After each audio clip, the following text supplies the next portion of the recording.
So eventually, you went off the road and you became a road agent. Oh yeah, okay, that's what after that. Yeah, Right. that's what. No, excuse me, I lost a little bit about that. Yeah, because then that time now that was Junior was taking over, Right. and I called him to cancel my trip in the Middle East, and I told him his father was still a promoter at the time. But I told the Junior, I said, listen, I said, I don't know if I'd be able to come back. I got this problem, there. I didn't even know, man. I said, I don't know. I said, if you get maybe if you need an agent later on, well, okay. He said, okay, man, it's no problem. But I came back as a wrestler. But at the time, because he was starting the company, that I had a chance to become an agent, and that's how it worked. Okay. You know, What was your job as an agent? Like, explain to everybody that might not know what was the role of your job. my, because I make any difference because I told everything. It doesn't. Yeah. Okay. Well, the thing is, as an agent, it's very simple. You when you get you're on the road, or TV, especially on the road. That's your job. You go in there, take care of the building. I mean, as far as the show's concerned, to make sure everything is running good. When for instance, like tonight, you're gonna have a deal with the sheik and everything you got there, and then make sure everything is good and all that. For us, the thing is, come in the building at 5 o'clock in the afternoon, and make sure that the ring is already there and everything is ready set up. And now one agent goes to the box office, find out how much the advance is tonight. Right. Take his advance money because you have to pay the guys a couple $100 a night. That was Draws. the rule for draw. For the guys. And then the other agent, or at one time I was doing that too. That tell the guys would make the lineup. Call Vince, the office, or Pat Patterson, who was the agent, or the other guy was taking his place. They want to know what what they're going to do during the show tonight or wherever. That's it. And then you get the guys now. You make sure everybody's in the building, the boys, and all that. And you tell them, okay, you go. You'll be on first, you're on second, and we're going to make the main event on the fourth match. Then you guys go after and all thing like that. So the office, would they already have the finishes, and they tell you the finishes, and you would tell the boys? They tell the agent by phone. Right. In the afternoon, you call the office. And so you're on the phone all the time with the office throughout the day. Yeah, and every time. Wow. And after that, then you have to make a report at night. Right. Two agent, tell them everything is going on there. Dressing room and the matches. The match was good. What was the reaction of that match? Is that match between the two guys? Did they have any reaction? You got to put that all together, So as who is the agent that you used to work with the most? Well, the last 5-6 years that was with Jay Strongbow. Okay. Worked together as a road agent, and then I worked with all the other guys too, Tony Guerrero and Jim Myers, things like that. Right. Who's great. He's hilarious. Yeah. I heard he's here tonight too. Yeah, I think he is coming tonight. Okay. Yeah, I just saw him in August. You'd be surprised to see me here. Who was the hardest person to work with when you were an agent, as far as the boys? Which guys that would come late, and how would you deal with that? There's always some guys, but like I told on the other thing there, I don't want to name anyways. Ain't gonna make me better or not, But in general, you go tell the guys, damn, so you should have been here, It's only, but then you have not a curfew, but you have a rule that the guys had to be in the dressing room by 6 o'clock, 6:30, I guess, or something like that, because we want to know who's coming or not. A lot of time, I had guys who would miss his plane somewhere. Right. But most of the guys would come in the afternoon, especially when you're on the road. You had the same crew than you, all week long or for the next 10 days as everybody. Then they know everything, what to do, not to do, because you do the same thing on every town. Right. Now, if a guy were to show up late, would you yell at them, or would you? No, you never yell at them. You need to have respect from the boys. Right. You never yell at anybody. That's a no. Right. If you yell at anybody, man, they say, but I wouldn't take, I wouldn't like somebody come up and yell at me. I said, "Why you fucking late?" I told one guy one time in Florida, Louis Tillette, I said, I said he tried to blame me. I was working at the time. Tried to blame me on something because we're late. I said we're late because I'm bringing you main event. The guys was late to come up there, and you're lucky that we're there. You know. And I really tell him off, and that's why one time that I had to go. I left the territory after that. Right. But you don't yell at the talent. You know, you cannot come in the dressing room and start to yell at these guys. You have a bad match or nothing like that. You put that on your report. This guy and this guy, you have a bad match. Now the match was not as good. It didn't go in the finish. I don't know what was going on, but that was very seldom because everybody is going.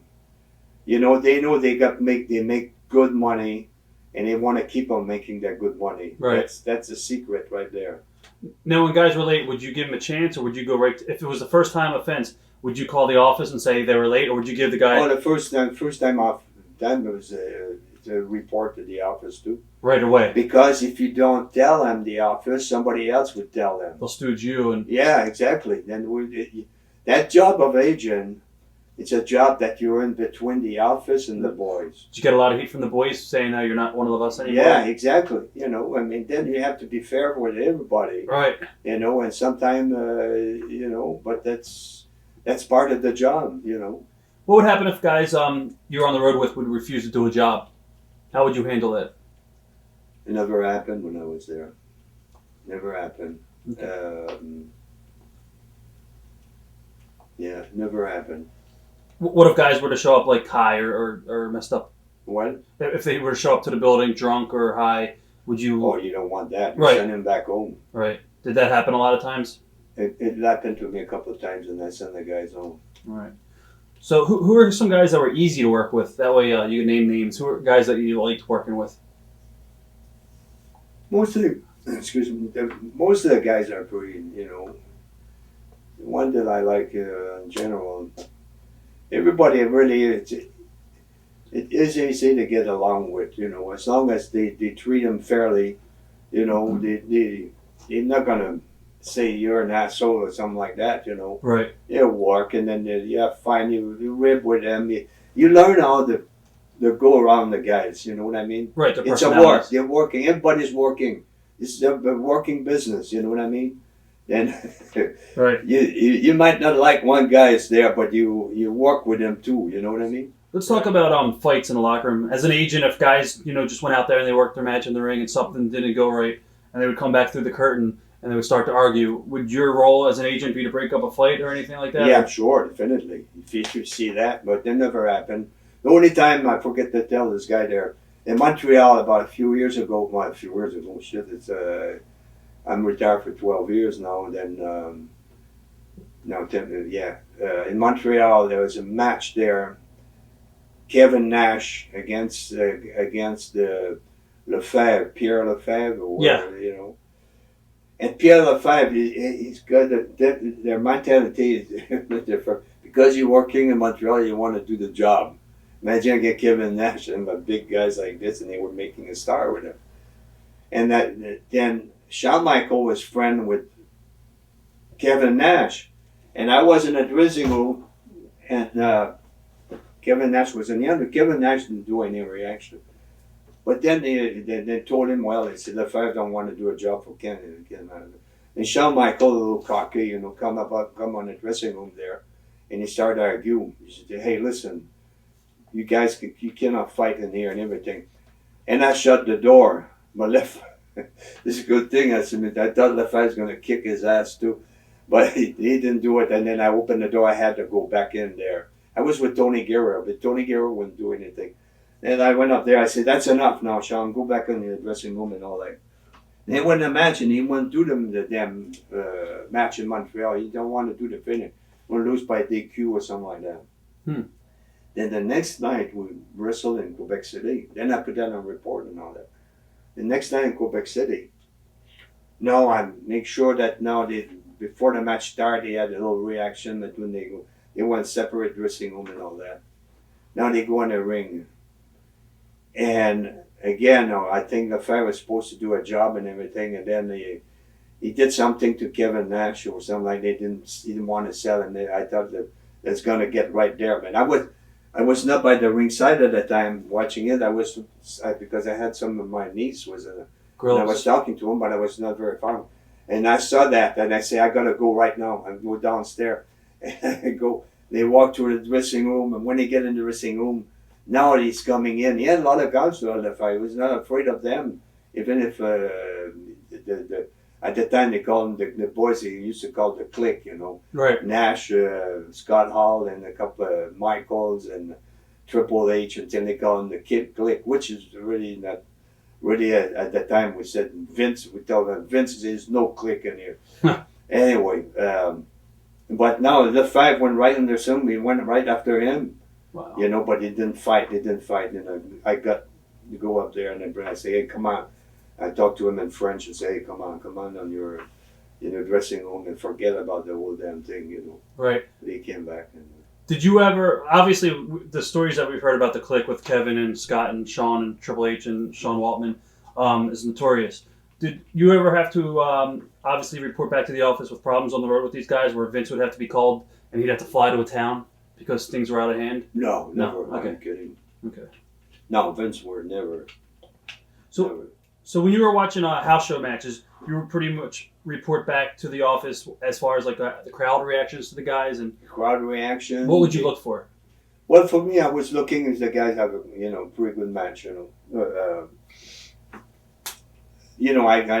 know damn sure. I've been 40 years in business. I know when there's a good match is a good match or a bad match, and it